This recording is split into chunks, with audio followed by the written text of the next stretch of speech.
മാവേലിത്തമ്പ്രാന്റെ വരവായാൽ തിരുവോണം, മാലോകരെല്ലാരും ഒത്തൊരുമിച്ചൊരു ഓണം.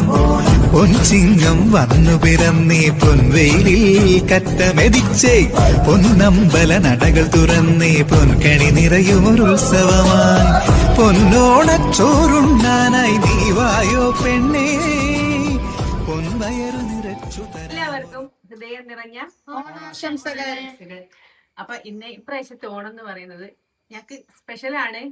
പക്ഷെ കുറച്ച് എന്താ പറയാ, ചില ബുദ്ധിമുട്ടുകൾ കാരണമൊക്കെ അത്ര വിപുലമായിട്ട് ഞങ്ങള് ആഘോഷിക്കുന്നില്ല. ബുദ്ധിമുട്ടല്ല, നമ്മളെ കുടുംബത്തിലൊക്കെ മരണപ്പെട്ടിട്ടും അല്ലാണ്ട് അസുഖങ്ങളായിട്ടൊക്കെ ഉണ്ടായിട്ട് നമ്മള് ചെറിയ രീതിയിലല്ലേ രീതിയിലാണ്. പിന്നെ പൊതുവെ 2 ദിവസമായിട്ട് നല്ല മഴയായിരുന്നു. പക്ഷെ ഇന്നിപ്പോ തിരുവോണ ദിവസം ഞങ്ങൾ പൂവെല്ലിട്ട് കഴിയുന്ന സമയത്ത് ഒന്ന് തെളിഞ്ഞു വന്നിട്ടുണ്ട്. അപ്പൊ എനിക്കൊന്ന് എല്ലാ സ്ഥലത്തും ഇതുപോലെ തന്നെ ആയിരിക്കും എന്ന് വിചാരിക്കുന്നത്. എല്ലാവർക്കും എന്തായാലും നല്ല രീതിയിൽ ഇപ്രാവശ്യത്തെ ഓണം ആഘോഷിക്കാൻ കഴിയട്ടെ. നല്ല രീതിയിൽ ഒരു ഓണത്തിന്റെ സെറ്റപ്പ് ഒക്കെ ഉണ്ടാക്കിയിട്ട് നല്ലൊരു രീതിയിൽ ഒരു വീഡിയോ ഒക്കെ എടുക്കാൻ വിചാരിച്ചതാ. പക്ഷെ മഴ ഒന്നിനും സമ്മതിച്ചില്ല. പിന്നെ എന്താ പറയാ, വേറൊരു സന്തോഷമുണ്ട്. ഞാൻ ഷോർട്സ് കണ്ടിട്ടുണ്ടാവും, നമ്മള് വണ്ടി എടുത്തത് അല്ലെ? വണ്ടി എടുത്തിട്ടുണ്ട്. അതാ ഈ ഓണത്തിന്റെ ഏറ്റവും മാത്രമല്ല, നമ്മൾ ഇവിടത്തേക്ക് ഇവിടെ ഈ വീട്ടിലേക്ക് മാറിയതിനു ശേഷം നമ്മള് എല്ലാ ദിവസവും പൂവിട്ടിട്ടുണ്ട്. അതൊരു പ്രത്യേകതയാണ്. എല്ലാ ദിവസവും ദൈവത്തിന്റെ ഭാഗ്യം കൊണ്ട് ഇന്ന് വരെ ഒരു ശരിക്കും 11 ദിവസം പൂവിട്ടിട്ടുണ്ട്. അത് ഏകദേശം എനിക്കൊന്ന് കൂടുതലായിട്ട് കുഞ്ഞു തന്നെയാണ്. ഇന്നത്തെ കളവ് കുഞ്ഞാണ്, ഇന്നലത്തെ കളവ് സിദ്ധുവാണ്. അപ്പൊ ആദ്യമൊക്കെ നമ്മളത് ഇവിടുന്നൊക്കെ പറിച്ച് തന്നെയാണ് പൂവിടാറ്. അപ്പൊ നമ്മളാ ട്രഡീഷണൽ സംഭവങ്ങളൊക്കെ കുഞ്ഞുങ്ങൾക്കും കൂടി ഉണ്ടാക്കുമെന്ന് വെച്ചിട്ട് ഇവരൊക്കെ പറിച്ചിട്ടാണ്. പിന്നെ എന്ന് പറഞ്ഞാൽ കിട്ടാണ്ടായി. പിന്നെ സാധാരണ എല്ലാവരും ചെയ്യുന്ന പോലെ തന്നെ നമ്മള് വാങ്ങിയിട്ട് തുമ്പയ്ക്ക് വേണ്ടി പന്തലായനി രാവിലെ പോവും, അമ്പലത്തിൽ പോയിട്ട് തുമ്പ പറിച്ചിട്ടുണ്ട്. ഫസ്റ്റ് കുറെ തുമ്പ ഉണ്ടായിരുന്നു, കുറച്ച് കുറെ കിട്ടി. പിന്നെ പരീക്ഷയുടെ ടൈം ആയതിനെ കൊണ്ടൊക്കെ കുറച്ച് ദിവസം ബുദ്ധിമുട്ടായി എന്നാലും, എന്നാലും ഒറ്റ ദിവസവും മുടക്കാണ്ടിട്ടിട്ടുണ്ട്. ഒരു വെപ്രാളായിനോ, അയ്യോ എങ്ങനെ ഇടാൻ പറ്റുമായിരിക്കും എന്നുള്ളത്, അതൊക്കെ അവസാന ദിവസം എങ്ങനെ ഇടാൻ പറ്റും എന്നുള്ളൊരു പക്ഷേ എല്ലാം സൂപ്പർ ആയിട്ടുണ്ട്. എല്ലാ ദിവസവും നല്ല രീതിയിൽ തന്നെ പോയിട്ടുണ്ട്. അപ്പം എല്ലാവർക്കും ഒരിക്കൽ കൂടി ഓണാശംസകള്. നാളെ ഇന്നത്തെ ഒരു ചെറിയ വിശേഷത്തിലേക്ക് എല്ലാവർക്കും സ്വാഗതം. ഞാൻ അത്തം തുടങ്ങി അന്ന് വിളക്ക് കത്തിച്ചിട്ടാട്ടോ പൂവിട്ടത്. അതേപോലെ തന്നെ ഇന്ന് തിരുവോണത്തിനും ഞാൻ കുറച്ച് മുറ്റത്ത് ഇട്ടിട്ടുണ്ടേ. കാരണം മുറ്റത്തിടുമ്പം അതിനൊരു ഐശ്വര്യം വേറെയല്ലേ അല്ലേ? അങ്ങനെ എല്ലാവർക്കും തോന്നിയിട്ടുണ്ടോ എന്ന് എനിക്ക് അറിഞ്ഞൂടെ. പിന്നെ മഴയത്തൊക്കെ ആകുമ്പം ഇത് മൊത്തമായിട്ട് അങ്ങോട്ട് പോവും. അത് വിചാരിച്ചിട്ട് അധിക ദിവസവും നമ്മൾ നമ്മുടെ കൊലായിൽ, അതായത് ഓരോരുത്തർ ഓരോരോ ഭാഷയിൽ പറയും, ഇവിടെ കൊയിലാണ്ടിക്കാരെ കൊലായിലാട്ടോ പൂവിടുക. അപ്പോൾ ഇന്ന് പക്ഷേ കുറച്ച് പൂവെടുത്തിട്ട് ഞാൻ എന്ത് ചെയ്തതെന്ന് വെച്ചാൽ മുറ്റത്തും കൂടെ ഇട്ട്. പിന്നെ ഇവിടെ കൊയിലാണ്ടിക്കാർക്കാണെന്ന് തോന്നുന്നു കുടകുത്തുന്ന പരിപാടി, അതായത് ചെമ്പരത്തി എടുത്തിട്ട് നമ്മൾ എത്ര ദിവസം ഉണ്ടോ അത്രയും ദിവസത്തെ കുടകുത്തും. വടകരക്കാർക്ക് അതില്ല എന്നാണ് സജീഷൻ്റെ പെങ്ങളൊക്കെ എന്നോട് പറഞ്ഞത്. ഈ കുടകുത്തുന്ന പരിപാടി ഇല്ലാന്ന് കേട്ടോ.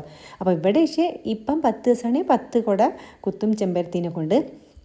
11 ദിവസമാണല്ലോ ഇപ്രാവശ്യത്തെ ഓണം, അതുകൊണ്ട് തന്നെ 11 കുട കുത്തിയിട്ടുണ്ടായിരുന്നു. അത്തം തുടങ്ങിയ അന്ന് മുതൽ കുഞ്ഞു തന്നെയായിരുന്നു കേട്ടോ ശ്രമിക്കൽ. പൂവിടുന്ന കാര്യത്തിൽ പൂ പറിച്ചുകൊണ്ട് വരിക, തുമ്പ അമ്പലത്തിൽ പോയിട്ട് പറിച്ചുകൊണ്ട് വരിക ഒക്കെ ചെയ്യും കേട്ടോ. പക്ഷേ കുറച്ച് ദിവസം എക്സാമുമായിട്ട് അതേപോലെ SPC അങ്ങനെ ഓരോ കാര്യങ്ങളൊക്കെ ആയിട്ട് ഓനില്ലാത്ത സമയത്ത് പിന്നെ ഞാൻ തന്നെ ഓടി നടന്നിട്ടാണ് കുറേ ദിവസമൊക്കെ പൂവിട്ടത്. എന്തായാലും 11 ദിവസം, 10 ദിവസമല്ല 11 ദിവസം ഈ വർഷം മുടങ്ങാതെ ഇടാൻ പറ്റിയിട്ടുണ്ട്. പിന്നെ അതൊരു വലിയ കാര്യം തന്നെ കേട്ടോ. കാരണം ഞാൻ കല്യാണം കഴിഞ്ഞതിന് ശേഷം ആദ്യമായിട്ടാണ് അത്തം മുതൽ തിരുവോണം വരെ പൂവിടുന്നത്. തിരുവോണത്തിനും തിരുവോണത്തിൻ്റെ തലേന്നും പുറത്തുനിന്ന് പൂവ് വാങ്ങിച്ചിട്ട് വലിയ പൂക്കളുണ്ടാക്കി ഇടുന്നൊരു ശീലം മാത്രമായിരുന്നു കേട്ടോ കുഞ്ഞുനും സിദ്ധുവിനും അറിയായിരുന്നത്. അപ്പം നമ്മൾ ആദ്യത്തെ പോലെ മുറ്റത്ത് തറയുണ്ടാക്കി അതിൽ ചാണകം മെഴുകി നമ്മൾ ഒന്ന് തൊട്ട് തിരുവോണം വരെ തുമ്പപ്പൂ പറിച്ച് പിന്നെ ഒരുപാട് പൂക്കൾ പറിച്ചിട്ട് ഇടുന്ന ഒരു പൂക്കളത്തിനെ പറ്റി ഒരു ഐഡിയ ഇല്ലായിരുന്നേ. അപ്പോൾ എനിക്ക് തോന്നി എനിക്കത് അവർക്ക് പറഞ്ഞു കൊടുക്കണം. ഇങ്ങനെയാണ് തൃക്കാക്കരപ്പം എന്നൊരു സംഭവമുണ്ട്. ഇതൊക്കെ ഞാൻ പിന്നെ പറഞ്ഞു കൊടുത്താൽ കേട്ടോ. അപ്പോഴാണ് ഓനിങ്ങനെ പൂ പറിക്കണം എന്നൊക്കെയുള്ളൊരു ചിന്ത വന്നത്. അത് കാണുകയും കൂടിയും ചെയ്തോട്ടെ എന്ന് വിചാരിച്ചിട്ടാണ് ഈ വർഷം ഈ പൂവിടൽ പരിപാടി അങ്ങോട്ട്. പൂവിടാൻ കുറച്ച് ലേറ്റ് ആയിട്ടുണ്ട്, അതുകൊണ്ട് തന്നെ വിശപ്പ് നല്ലോണം ഉണ്ടായിരുന്നു. അങ്ങനെ ഞങ്ങൾ പിന്നെ പൂവിട്ട് കഴിഞ്ഞ ശേഷം ചായ കുടിക്കാനിരുന്നേ. ചായക്ക് ചെറുപയറും പിന്നെ പറയാൻ വിട്ടോ എന്താണെന്ന് വെച്ചാൽ ഇപ്രാവശ്യം നമ്മളെ ഓണത്തിന് സദ്യ ഉണ്ടാക്കിയിട്ടില്ല കേട്ടോ. അല്ലേ സതീഷേട്ടാ? ആദ്യമായിട്ടാണ് സദ്യ ഞാൻ ഓർഡർ ചെയ്തത്. ഓർഡർ ചെയ്തത് എന്തുകൊണ്ടാന്ന് വെച്ചാല് ശരിക്കും തിരുവോണത്തിന് വീട്ടിലൊന്നും ഉണ്ടാക്കാണ്ടായിപ്പോടാ ഞാൻ ചായ ഉണ്ടാക്കി. അപ്പം ഞാനിന്ന് ഒന്ന് ഗുരുവായൂർ വരെ പോകാൻ വേണ്ടിട്ട് വിചാരിക്കുകയാണ്.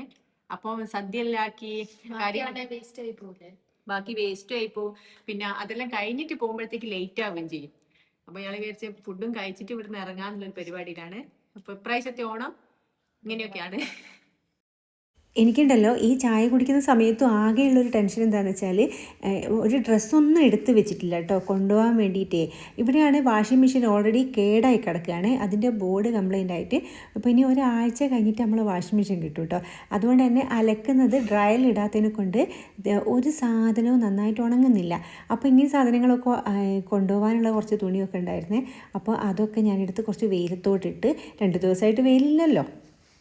അതിനുശേഷം ചോറ് വാങ്ങിക്കാൻ പോവാ കേട്ടോ. അപ്പം ഭക്ഷണം വാങ്ങാൻ പോവുക കേട്ടോ. ആരെങ്കിലും കേട്ടാല് വലിയ അഹങ്കാരാന്ന് വിചാരിക്കുന്നത് കേട്ടാ ഓണത്തിന്. പക്ഷേ എപ്പോഴെങ്കിലും ഒരു പ്രാവശ്യം അങ്ങനെയൊന്നും നോക്കട്ടെ. അടുത്തുള്ള ഒരു ഇവിടെ അടുത്ത് തന്നെ ഉള്ളൊരു ലേഡി ഉണ്ടാക്കുന്നത് എങ്ങനെ ടേസ്റ്റും കാര്യങ്ങളും നോക്കട്ടെ. പിന്നെ എന്താന്ന് വെച്ചാല് ഇന്നിപ്പോ അതിന് ഞാൻ മെനക്കിട്ട് കഴിഞ്ഞാല് നിങ്ങൾക്കറിയാലോ അടുക്കളയിൽ കയറി കഴിഞ്ഞാൽ നല്ല പണിയായിരിക്കും. ഫുഡ് ഉണ്ടാക്കൽ മാത്രമേ കുഴപ്പമില്ല, അതിന്റെ പാത്രം എടുത്തേക്കല് പിന്നെ എല്ലാം കൂടി കഴിയുമ്പോഴത്തേക്ക് ഒരു സമയമാവും.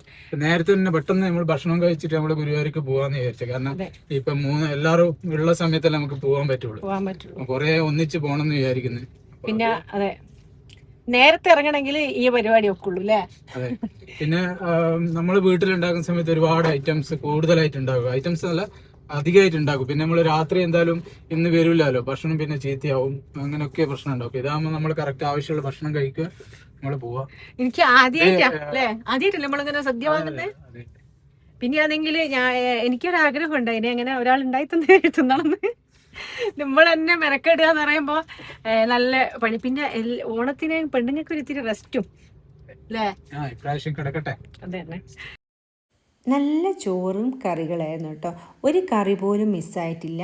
കൂട്ടുകറി, അവിയൽ, കാളന്, അച്ചാറ്, പുളി, ഉപ്പേരി, പച്ചടി, കിച്ചടി, പപ്പടം, പായസം, ചോറ്, രസം. ഇത് മൊത്തം നമുക്ക് ചെറിയ പൈസയ്ക്ക് കേട്ടോ, ഒരുപാട് പൈസയൊന്നുമില്ല. അപ്പോൾ അതിൽ നമുക്ക് എന്താണെന്ന് വെച്ചാൽ എന്തെങ്കിലും ഇങ്ങനെയുള്ളൊരവസരത്തിൽ, അതായത് നമുക്ക് എവിടെയെങ്കിലും ഉച്ചയ്ക്ക് ശേഷം പെട്ടെന്ന് പോകാനുണ്ട്, നമ്മളന്ന് വീട്ടിലുണ്ടാവില്ലെങ്കിലൊക്കെ ഇതായിരിക്കും കുറച്ചുകൂടെ നല്ലതെന്ന് എനിക്ക് തോന്നി. കാരണം കുറച്ച് ഭക്ഷണങ്ങൾ ഇതിൽ നമ്മൾ എന്താകുന്നുള്ളൂ വേസ്റ്റ് ആവുന്നുള്ളൂ. അതായത് കുറച്ച് ചോറ് ഒരു പക്ഷേ വേസ്റ്റ് ആവുമായിരിക്കും, അല്ലാതെ ഈ കറികളെല്ലാം ഒരാവശ്യത്തിന് മാത്രം കേട്ടോ നമ്മൾ ഇങ്ങനെ കാറ്ററിങ്ങിൽ വാങ്ങിക്കുമ്പോൾ കിട്ടുക. ഒരിക്കലും നമുക്ക് കുറച്ച് സാധനം വീട്ടിൽ ഇങ്ങനെ ഉണ്ടാക്കാൻ പറ്റില്ല, ഉണ്ടാക്കുമ്പോൾ എപ്പോഴും അധികമായിപ്പോവും. അതുകൊണ്ട് തന്നെ ഇങ്ങനെ വാങ്ങിക്കുമ്പോൾ എന്ത് ചെയ്യുക, നമുക്ക് പറ്റുന്ന 5 ആക്കാണെങ്കിൽ 5 ആക്ക്, അത് കഴിക്കാനുള്ളത് അതിലുണ്ടാവും കേട്ടോ. പക്ഷേ ചോറും കുറച്ച് സാമ്പാർ അങ്ങനത്തെ കറികളൊക്കെ കുറച്ച് ബാലൻസ് ആയിട്ടുണ്ടായിരുന്നു. ബാക്കി എല്ലാ കറി ഞങ്ങൾക്ക് 5 പേർക്കും നന്നായിട്ട് കഴിക്കാനുണ്ടായിരുന്നു, അത് മതിയായിരുന്നു. അപ്പോൾ ശരിക്കും ഞാൻ വിചാരിക്കുകയാണെ ഇത് കുറച്ച് നല്ലൊരു കാര്യം തന്നെയല്ലേ. കാരണം ഈ ഒരു ദിവസം കുറച്ച് റെസ്റ്റുമായി നമ്മൾ ഈ അടുക്കളയിൽ നിന്ന് ഇങ്ങനെ ഉരുണ്ട് കളിക്കുകയല്ലേ ചെയ്യല്ലേ രാവിലെ തൊട്ട് ഉച്ചയ്ക്ക് സദ്യ ആകുന്നവർ. അത് തന്നെ കറക്റ്റ് 1 മണിക്കാവോ അതുമില്ല, 2:30-3 മണിയാവും ഫുഡ് കഴിക്കാൻ. അത് കഴിഞ്ഞ് പാത്രം കഴുകി എല്ലാം ഒന്ന് എടുത്ത് വെക്കുമ്പോഴത്തേക്ക് വൈകുന്നേരം ഒരു 5 മണിയാവും. പിന്നെ ഒരു പക്ഷേ പുറത്ത് പോയെങ്കിൽ പുറത്ത് പോയി, ഇല്ലെങ്കിൽ വീട്ടിൽ തന്നെ. അങ്ങനെ തീരുവല്ലേ നമ്മളെയൊക്കെ ഓണം. അങ്ങനെ ചിന്തിക്കുമ്പോൾ ഇത് കുറച്ചുകൂടി ബെറ്റർ ഓപ്ഷനാണെന്ന് എനിക്ക് തോന്നുന്നത്. പക്ഷേ എന്നെ ആരും ചീത്ത പറയാൻ വരരുത്. ഒരു നല്ലൊരു തിരുവോണമായിട്ട് വീട്ടിലുണ്ടാക്കുന്ന ഫുഡ് ഉണ്ടാക്കി കഴിക്കണം എന്നൊക്കെ തന്നെയാണ് പണ്ടുള്ളവർ പറഞ്ഞു തന്നതും. ശരിക്കും അങ്ങനെയാണ് ചെയ്യേണ്ടതും. പക്ഷെ ഇപ്പോഴത്തെ നമ്മളൊരു അവസ്ഥ വെച്ചിട്ട് നോക്കുമ്പോൾ ഇങ്ങനെ വാങ്ങിക്കാൻ കിട്ടിയെങ്കിൽ അത് കുറച്ചുകൂടി നല്ലതല്ലേ എന്നേ ഞാൻ ഉദ്ദേശിച്ചിട്ടുള്ളൂ കേട്ടോ. പിന്നെ അതൊക്കെ ഓരോരുത്തരുടെ ചോയ്സാണ്. ചിലർക്ക് വീട്ടിൽ തന്നെ ഉണ്ടാക്കിയിട്ട് കഴിക്കണം എന്നൊക്കെ ഉണ്ടാവേ. അങ്ങനെ ഞാനിത് ആ ഫുഡെല്ലാം കഴിച്ച് തീരാനായിട്ടുണ്ട്.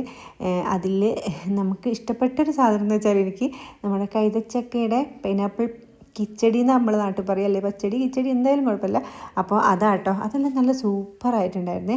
ഒരു പക്ഷേ നമ്മൾ ഉണ്ടാക്കിയാൽ നമുക്ക് തന്നെ എന്ത് ചെയ്യും, തിന്നുമ്പോൾ വലിയൊരു ടേസ്റ്റ് തോന്നില്ല. ഇത് വേറൊരാൾ ഉണ്ടാക്കി തരുമ്പോൾ അതെടുത്ത് കഴിക്കുക എന്ന് പറയുന്നത് നല്ല സൂപ്പർ ടേസ്റ്റിൽ, അതും സദ്യ നന്നായിട്ട് കഴിച്ചിട്ടുണ്ട്. ഇനിയിപ്പം ഞങ്ങൾ പോവുകയാണ് ഗുരുവായൂരേക്ക്. ഇതെല്ലാം ഇപ്പോൾ അടച്ചുപൂട്ടി ഇറങ്ങുകയാണ്. ഈ സമയത്ത് ഇറങ്ങിയാൽ നമുക്കൊരു സന്ധ്യയോട് കൂടിയിട്ട് നമ്മൾ ഗുരുവായൂരെത്തുമെന്ന് വിചാരിക്കുന്നത്. അപ്പം ഒരു തടസ്സമൊന്നുമില്ലാതെ വിചാരിച്ച കാര്യങ്ങളൊക്കെ നമുക്ക് നേടിത്തന്നതിനെ കൊണ്ടായിരിക്കും എനിക്ക് ഗുരുവായൂരപ്പൻ്റെ അടുത്ത് പോകണം, ഒരു നന്ദി പറയണം എന്നുള്ളത് മനസ്സിൽ എന്നോ ഉള്ളൊരാഗ്രഹം കേട്ടോ. അപ്പോൾ ഗുരുവായൂരപ്പൊക്കെ പോകാമെന്ന് വെച്ചാൽ ഇത് ഗുരുവായൂരപ്പനും കൂടെ വിചാരിക്കണമല്ലോ. അങ്ങനെ ഞങ്ങളിതാ ഇറങ്ങാൻ പോവുക കേട്ടോ. അപ്പൊ നമ്മളെ ഇന്നത്തെ ഓണത്തിന്റെ ഫുഡും കാര്യമൊക്കെ കഴിച്ച് നമ്മൾ നേരെ അമ്പലത്തിലേക്ക് ഗുരുവായൂരേക്ക് പോവാണ്. ഇനിയിപ്പോ എന്ത് ചെയ്യാ, ഇന്ന് ഗുരുവായൂരേക്ക് പോകുന്ന അല്ലേ വിശേഷങ്ങൾ ഇനി അടുത്ത വീഡിയോയില് ഗുരുവായൂരേക്ക് വിശേഷങ്ങൾ ഉണ്ടാവും. അപ്പോൾ നമുക്ക് അടുത്ത വീഡിയോ കാണുന്നവരെ എല്ലാവർക്കും ബൈ. ബൈ.